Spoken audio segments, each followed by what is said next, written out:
All right, everyone. Hi, my name is Vivi, filling in for Olga. Um, Welcome to managing nimble multicultural teams in the age of AI and technological transformation. We have Marina and Angie who'll kick us off and get started. Ladies. Great. Thank you. All right. Hi, everyone.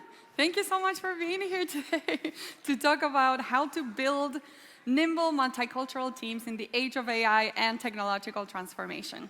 We're excited to share with you some tips and recommendations on how to manage your multicultural, remote, and distributed teams. But first, we'll take a moment to introduce ourselves. My name is Marina Ilari. I'm an ATA certified translator and also CEO of Terra Translations. I've been part of this industry for almost 2 decades in project management, QA, linguistic roles, and now I lead a 200 localization team at Terra. We have offices in the United States, in Argentina, and in Spain, but on the day-to-day basis, we actually work 100% remotely. That's right, and I am Angie Tapia. I am Customer Success Manager of Terra Localizations, which is Terra's division focused on video games and technology. And I also lead a beautiful and large team of 76 LQA specialists, from which we will hear a little bit about their story today. Yes. So, why are we talking about this topic today? Why is this topic relevant to our industry and beyond? I can't think of an industry that is more adaptable than ours when it comes to remote work, working with global team members, being in constant contact with different cultures and with different languages. But in the age of AI and technological transformation, how can we make sure that we build teams that are nimble, that are flexible, that are innovative? How can we leverage technology to encourage collaboration, build trust, and also promote this culture of innovation? So today we will share a case study, actually, from one of our clients in the gaming industry. So we have structured this presentation in 3 different sections. We will just start with an overview of the gaming industry, then we'll move to our case study, and we'll end with some final recommendations. Hopefully, we'll have some time for Q&A. Hopefully, we'll see. We'll follow with a little overview of the gaming industry. The gaming industry is an interesting industry, fast-paced, highly adaptable, tech-centric. It's also considered a passion industry, meaning many people go into the industry because they're passionate about video games. But it is, unfortunately, not recession-proof, and we have seen this firsthand with both positive and negative impact of the industry in the last few years. This is an industry that really soared during the pandemic. It received an influx of investment when people turned to games as a social tool and for entertainment when outdoor activities were not possible. In 2023, it was a fantastic year if you're a fan of video games. Lots of great video games were published last year. Some of them you can see here. But it was actually a brutal year for people who make video games. Yeah, the result, around 15,000 video game workers were laid off since January 2023. Also, vendors who provide services to this industry were affected. They had to lay people off because of budget cuts, so the impact has been massive. Despite the job cuts, this remains a growth industry. It is expected to grow at a 4.2% from 2023 to 2026, reaching an impressive $212 billion in 2026. But what does this all mean for the workforce? How can we make sure that we have teams that can thrive in an environment like this? How can we leverage technology to encourage that collaboration and innovation within the teams? So in 2021, we were tasked with building an LQA team into 13 languages for one of our clients in the gaming industry. This team came from all walks of life and different cultures. And the challenge lay in not only finding the right people for the team, but also in making sure that this team would thrive together. It was very expensive to find the people, to onboard them, to train them, and also to provide hardware to all of them. So we wanted to make sure that this team would stay with us long term. Yeah, so through this case study, we have identified 10 different areas that we believe will help you and your team strive. So can we start? Should we press start? Please, let's press start. All right. So the first thing you need to identify, obviously, is the nature of the work. Are you talking about a team that will work 100% remotely, or will this be a hybrid team or in-person team? This will help you identify the weaknesses and strengths, but also the opportunities and the risks that you could have. The first characteristic of this team is that we needed to provide 13 languages, work in a fully remote environment, and match the client's working hours. So we had that extra challenge of finding professionals who were not necessarily based on their country of origin because of the working hours requirement. But these were just a few of the risks we identified, like, for example, providing hardware. If they were widespread, it would become even more difficult. But I'm wondering, what were the strengths and opportunities of working with a remote and diverse team? So there are many studies that show that remote workers are actually more productive.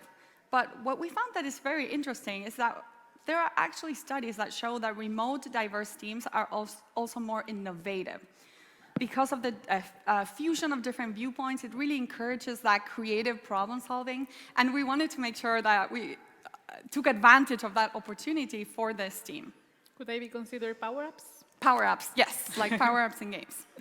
So our next action when presented with this challenge was actually building an identity.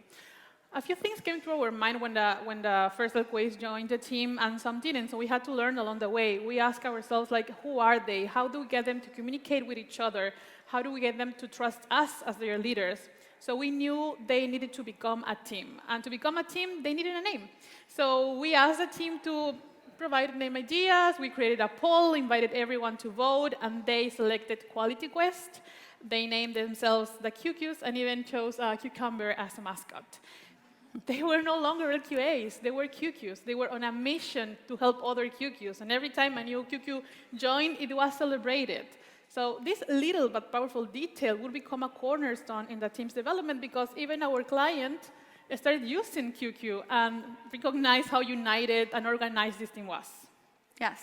Another action that we took to build this identity was create a space for social daily interaction, much like a coffee encounter or an office encounter would happen in an in-person setting, right? So we created Coffee Time Chat. This was a chat where people could just share pictures, memes, stories, just like daily social interaction. We also had the work-related channels, but the team quickly adopted this Coffee Time Chat to check in at the beginning of the day and check out at the end of the day. So it worked really well for team bonding and socializing. I like to think of this as a lobby in a video game. It's like, emoting, chatting, but maybe I'm taking the gaming analogies too far here. I think it applies. Okay. It applies. We'll see.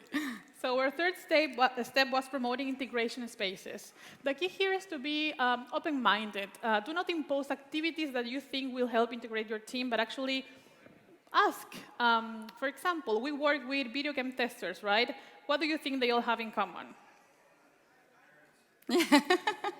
But another thing. So they love video games, right? They love playing video games. So we fostered these play sessions every week where they would get together and, socialize. And also it was a great opportunity to give the spotlight to some people that had skills on these games. So check what your team prefers. We strongly recommend video games, but maybe we are a bit biased here. So these are just some small actions that you can take to build that team identity and leads us to talk about languages and culture. Yep. Cultural diversity is something that we are familiar with, and this team was no exception. As you can see in this map, I don't know if you can see it, there it is, they are distributed all over the world. So we knew that it was important for them to know where the location of their teammates was because of cultural awareness, but also because of operational things like time zones, for example. But also knowing where they were based worked also as a social opportunity for them to know who were close to their area. As you can imagine, this team had many different cultures represented. We're not just talking about 13 specific cultures, but really a vast amount of cultures represented within the team. So by taking the time to understand those cultures and those traditions, we were able to adapt our program to meet the local needs. It is important to be aware of things like, for example, one or several of your team members are fasting for several weeks. And it's not just cultural or religious things, but also things that are happening on the day-to-day, political, social, environmental things. So take the time to understand and be flexible with the team. Yeah. Another thing to consider, yes, is language diversity. For example, our team speaks in English, but not everyone has English as their first language. So consider about this, because some people will opt for a more direct communications, while others are not used to that. Me, for example, I speak Peruvian Spanish, and we are used to embellish our communication according to our goals. So just be mindful about these differences so you avoid misinterpreting someone's communication as offensive or cold. On this topic, we recommend this book. Actually, it's called The Culture Map. You can scan this code, and it will take you to it. But yeah, all this communication leads us to talk about team culture. And what do we mean when we say team culture? It means laying out certain rules, certain guidelines, where respect is the basis of everything. So for example, in our team, we have no tolerance for discrimination against the LGBTQI+ community. So if you want to be part of our team, you need to respect that as a basic rule. So this particular topic allows us to talk about diversity and inclusion. I'm sure that you are all aware of the importance of a good DE&I framework and having your organization, and also how it can impact someone's lives. But also take into consideration that we work with a global clientele. So we need a team that mirrors and reflects that diversity, those different backgrounds. But it's not just good intentions. It really requires a comprehensive framework where you have policies, that you have training, where you promote constantly this culture of diversity and inclusion. So take a moment to think about where your team stands in this. Do you have a DE&I policy? Have you shared it with everyone in the organization? Do you provide continuous training on the topic? Do you encourage inclusion groups within your organization? These are just some things that you can do. And it's okay if you notice that there are areas that you could do better at. That's the first step, realizing, okay, I can do better. I can always level up, right, Angie? Right, 100% right. And there's one more thing we would like to mention about diversity and inclusion, and it has to do with AI and technological advancements, which we'll cover in a moment, but we can start thinking on how AI and large language models can affect us positively or negatively in our roles as multicultural experts. So I'm sure we all wonder, can AI promote biases? And we know that yes, it can. A famous example of that is Tay, Microsoft experiment on Twitter. It was supposed to improve with casual communication, but it became offensive very, very fast. It took less than a day for Twitter to pollute Tay. On the flip side, could AI help us actually mitigate biases? We think that it can if it's used responsibly. And on this topic, we actually recommend the article, The 4 Pillars of Ethical AI. Again, you can scan this code. It'll take you to the article. This article is by Manuel Herranz. I don't know if he's here, but I saw him yesterday on a panel, and I was like, oh, I'm quoting you tomorrow. But yes, the 4 pillars being transparency, accountability, privacy, and fairness. So make sure that you take those into account when you're thinking of applying AI to your team.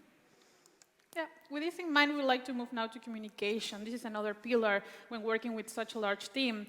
The key here is to enable all the communication spaces that your team needs, but in a logical and organized way. Avoid creating dozens of Slack channels or creating a chat every time you need to communicate something. Use other tools such as loops, SharePoint, spreadsheets, folder structures, but avoid those long, never-ending chats that are the single repository of all your knowledge. And on communication, something that helped also was encouraging open dialogue and direct lines of communication within the onboarding process. So we made sure that the team members needed to say hi to certain team members and also direct them to ask questions to members of other teams so that we build bridges that otherwise would have been really hard to establish.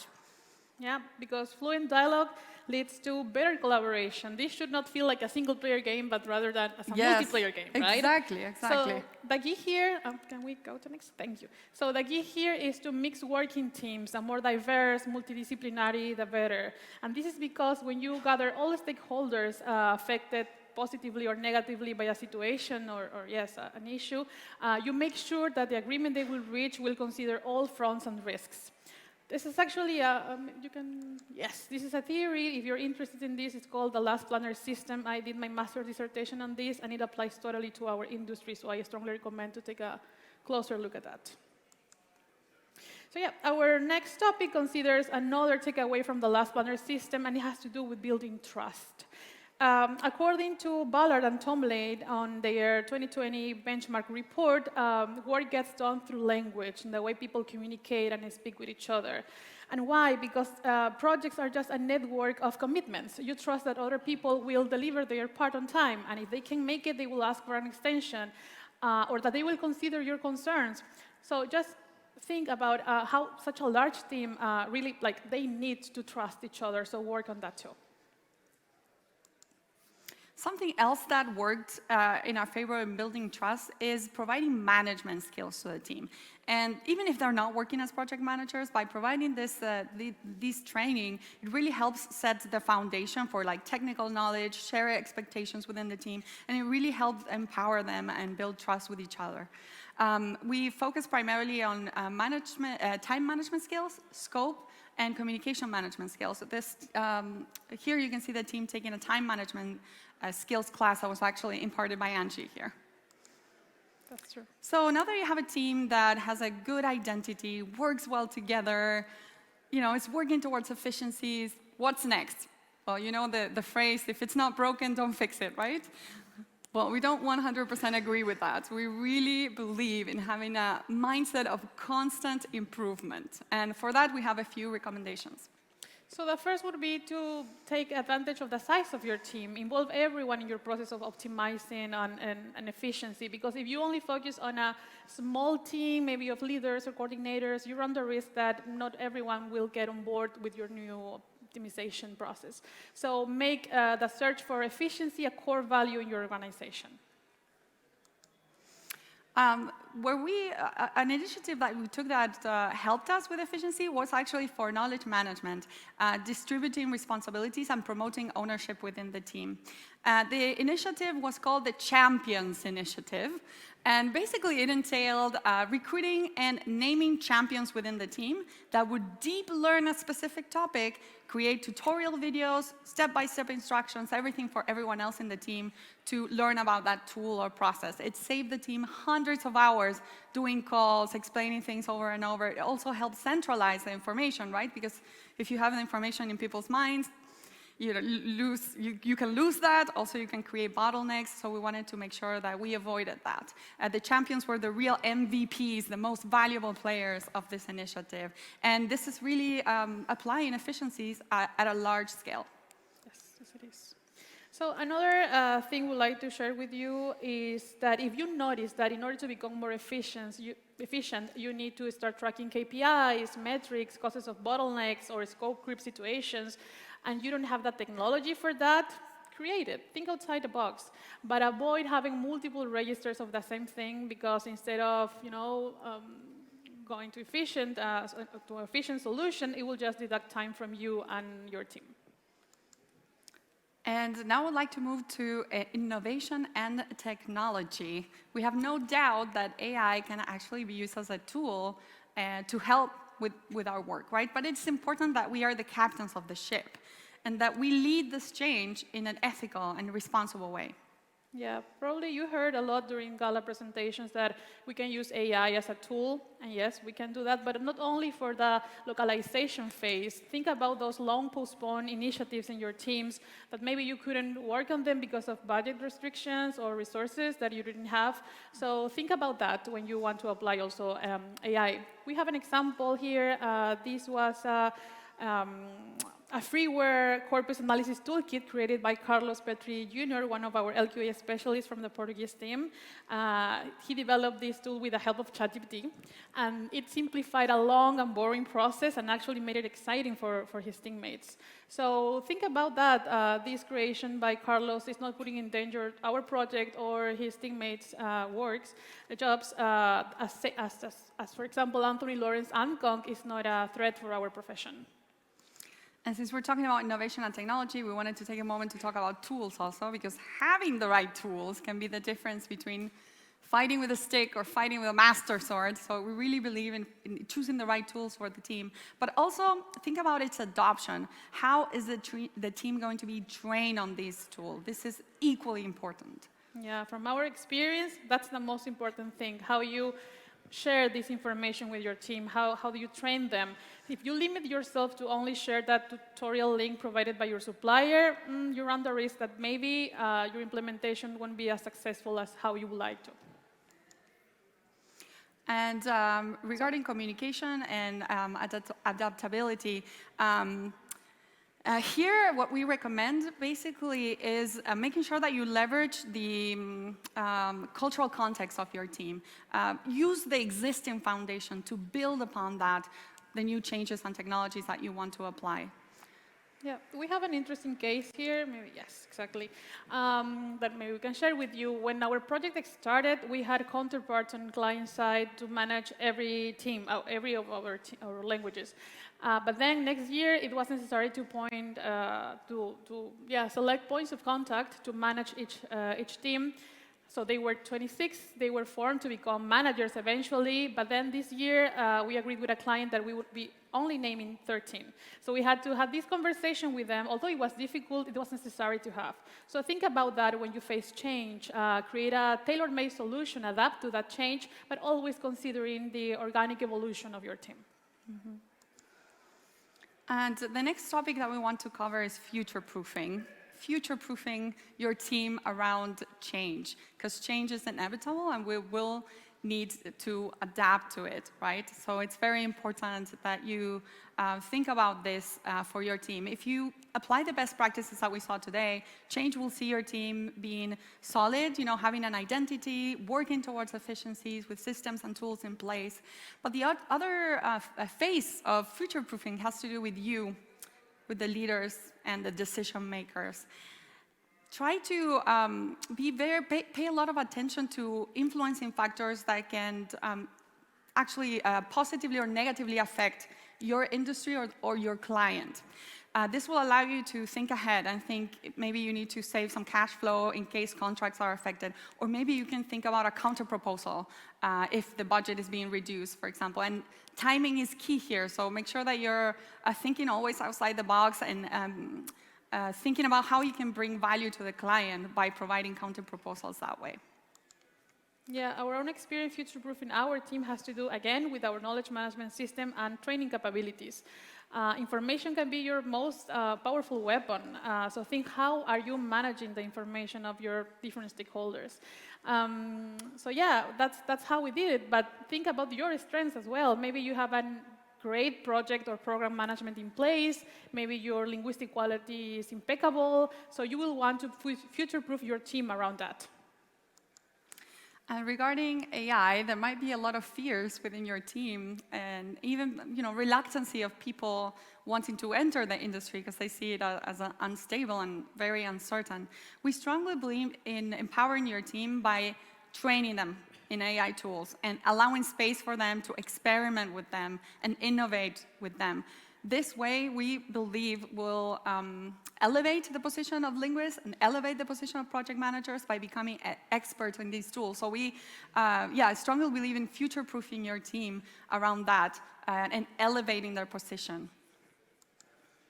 So we have a few recommendations, but this slide has so many words. So feel free to take a snapshot of all our recommendations for this topic.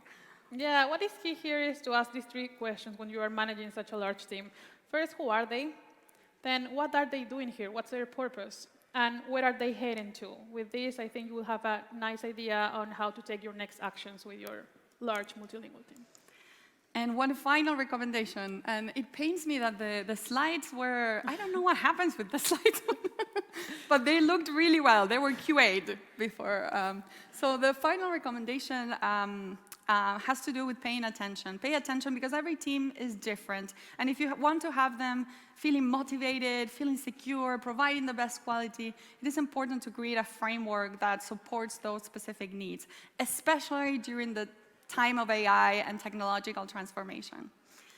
So that is it. We shared our knowledge and our learnings from building this team. It's an ongoing process also, so we learn things every day, and we'd love to hear from you as well. So thank you very much. And I also want to do a shout out to our HR team who helped us choose this team. And we have Natalia Quintas here, our HR representative. Natalia. Thank you.